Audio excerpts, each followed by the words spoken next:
Foi muito discutido hoje. Gabriel, eu pedi sua licença, vamos trazer uma reportagem da nossa colega, da Adriana de Luca, justamente com o que o Bolsonaro hoje tinha a dizer sobre a deflação registrada em julho e o que o Lula tinha a dizer exatamente a respeito dessas bondades às vésperas de eleições. A gente volta para a análise. Confira, Adriana de Luca. O ex-presidente Lula se reuniu com empresários na Federação das Indústrias do Estado de São Paulo, a Fiesp. Durante o evento, o petista criticou o pacote de benefícios promovido pelo governo federal às vésperas da eleição. Nós vamos concorrer a uma eleição vendo um dos adversários, para não citar nomes, fazendo a maior distribuição de dinheiro que uma campanha política já viu desde o fim do Império. Não se tem conhecimento, não se tem precedente na história do Brasil, sabe, de alguém que, faltando 57 dias para as eleições, resolva fazer uma distribuição de 50 e poucos bilhões de reais em benefício que só dura até dezembro. Durante o encontro, o ex-presidente foi questionado pelos empresários sobre as reformas administrativa e tributária e, sem dar detalhes, disse que em um eventual novo mandato dará andamento às duas propostas. E eu acho que nós vamos ter que fazer uma reforma administrativa, sim.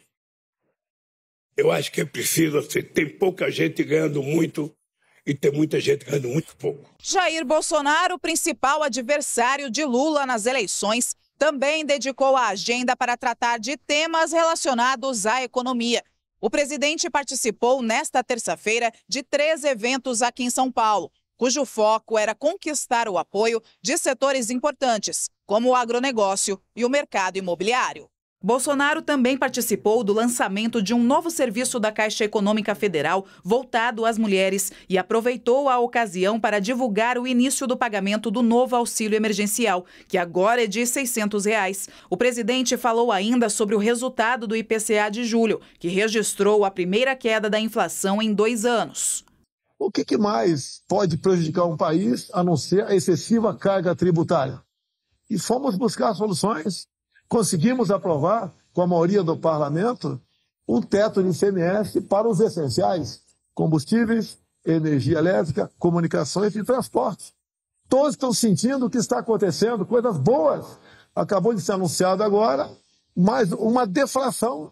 E tenho certeza que o ano que vem, o mês que vem, tem outra deflação, juntamente com o anúncio cada vez mais do crescimento de números de emprego no Brasil. O IBGE anunciou nesta terça-feira que a inflação recuou 0,68% em julho, na comparação com o mês anterior. Foi a menor taxa para o mês desde 1980. Porém, no acumulado dos últimos 12 meses, a inflação segue alta, no patamar de 10%. Caio Junqueira, nós estamos vendo algo que nós começamos a tratar ontem aqui na edição de ontem do WW, que é vamos dizer, o empenho, tanto de Bolsonaro como de Lula, de convencer as elites econômicas de que eles têm algo a oferecer. Lula foi convincente hoje? O Lula falou muito o que eles queriam ouvir.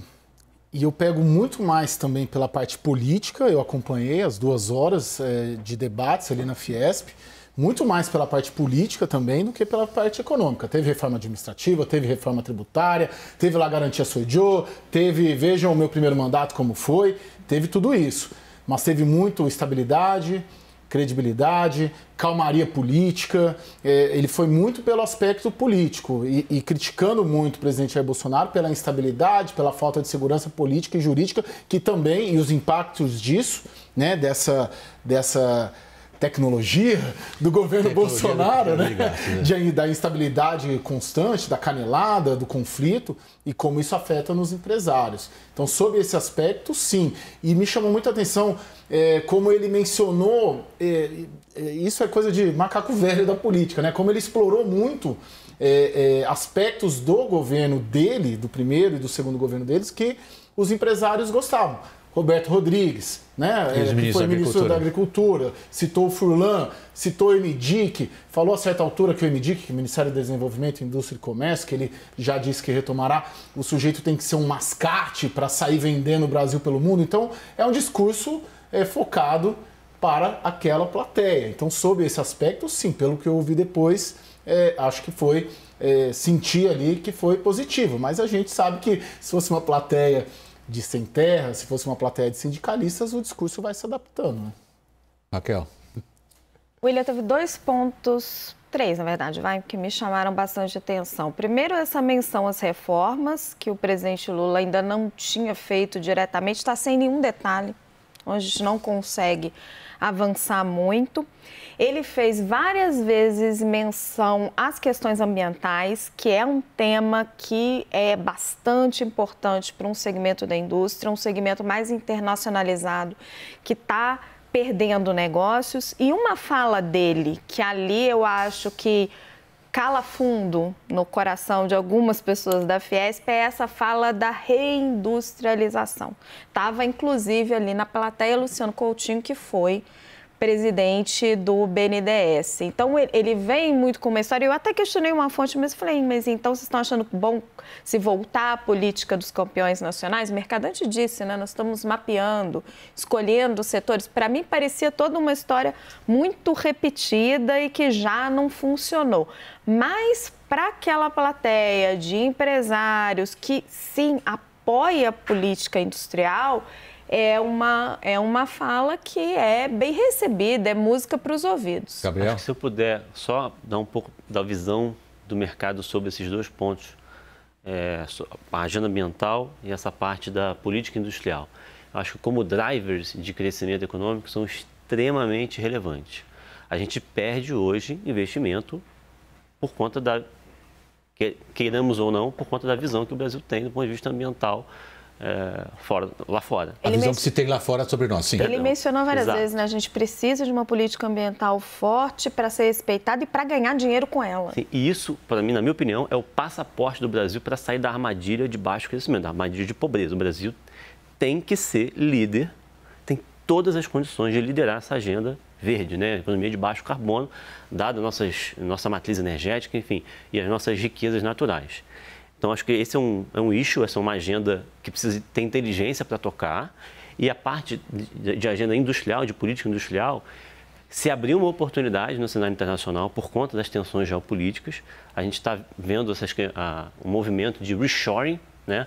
O Ocidente, basicamente Estados Unidos, Canadá, Inglaterra, revisitando as cadeias globais de fornecimento em função dessas questões geopolíticas. Então, existe uma oportunidade para o Brasil, como democracia, como um país de dimensões continentais, que tem uma indústria, ainda com todos os problemas ainda tem uma indústria, se colocar nessa cadeia global de produção em meio a essa revisão. Você enxerga isso como estratégia do Lula? Pela fala ou você está sendo benigno, você está dando uma interpretação a algo que você diz, poderia ser assim? Poderia ser assim, e eu acho que se a gente não aproveitar essa oportunidade, seja o Lula ou o Bolsonaro, o próximo presidente, eu acho que essa é uma oportunidade que, se não for aproveitada, o Brasil vai perder. A gente não pode perder essas 2 oportunidades. Eu sou velho o suficiente para estar cansado do Brasil perder oportunidades. Né? Posso? Claro. Em relação à política ambiental, achei o discurso do Lula muito crível e completamente diferente do discurso do Bolsonaro. Em relação à reindustrialização, eu concordo com o Gabriel que tem uma oportunidade, mas aí a minha experiência como repórter de economia me deixa muito, como é que a gente fala no coloquial, cabreira mesmo. Porque a gente viu o que aconteceu na política de campeões nacionais e o jorro de dinheiro que foi em caso de corrupção. Então, eu sempre vejo essa fala com muita desconfiança. Vamos olhar para o Bolsonaro agora. Ele tem ele tem um discurso eleitoral calcado em números da economia. É sustentável? Estão muito animados, pelo menos conversei hoje bastante com o entorno dele, com o QG da campanha à reeleição. Hoje uma data-chave, hoje 9 de agosto, pelo pagamento do auxílio, pelo início do pagamento do auxílio, mas juntando isso com outros fatores. Essa agenda dele hoje aqui em São Paulo, a gente falou até na reportagem que é uma agenda do agro, mas é uma agenda muito para a mulher, né, para o eleitor feminino, né, porque é o lançamento de um programa ali focado no público feminino, que é onde ele perde de lavada nas pesquisas para o Lula. A agenda ontem, 4h30, numa entrevista lá do podcast, focada para o público jovem. Nessa fala de ontem, inclusive, o marketing da campanha considerou que ele foi até mais moderado ao criticar as urnas, que ele não foi muito no avanço das fraudes, mas defendendo um aperfeiçoamento do sistema, que é o discurso que a ala política defende. Fala, você quer criticar as urnas? Pode criticar, mas criticando dentro de uma linha da necessidade do aperfeiçoamento, que precisa melhorar, não da forma como vinha sendo. Então, a campanha hoje, quando começar o horário eleitoral, no dia 26 de agosto, a avaliação é de que os resultados do início do pagamento hoje já serão vistos nas pesquisas no final deste mês. Tem uma expectativa de que já estejam emparelhados, empatados tecnicamente nas pesquisas. Senti hoje, ontem também, estava de férias antes, um otimismo muito grande, uma virada juntando com esses dados econômicos. Assim, não uma percepção vamos ganhar, mas um clima diferente de um mês atrás. Há um dado econômico central que ele explorou hoje, que é o da deflação. É sustentável afirmar que a deflação virá mês após mês, portanto nós estamos saindo desse ciclo? Não é sustentável. A gente teve essa deflação basicamente por dois fatores. A redução da tributação sobre combustíveis, conjugada com uma redução da Petrobras. Isso pesou muito, a deflação foi puxada por combustíveis, né? E eu queria, se vocês me permitirem, William... À vontade, Gabriel. Pegar um ponto do Caio, que é o seguinte: do ponto de vista político, o Bolsonaro tem deliveries para apresentar, né? Ele aprovou a reforma da Previdência, que começou no governo Temer, é verdade, mas entregou. Tem a reforma do saneamento básico, que finalmente saiu. O marco do saneamento. Marco legal do saneamento. Tem o marco legal do gás. Tem o marco legal das startups, das agências reguladoras. O que eu estou querendo dizer é o seguinte: do ponto de vista micro, é claro que o bom inimigo do ótimo, muitas das reformas que foram aprovadas não são as reformas que o mercado gostaria como livro do texto, né? Eu acho que isso é inequívoco. O mercado gostaria de reformas de melhor qualidade, mas elas foram feitas, estão aí e foram importantes. Então, acho que do ponto de vista microeconômico, tem bastante coisa que o Bolsonaro pode apresentar que, de fato, tiveram alguns avanços do ponto de vista micro.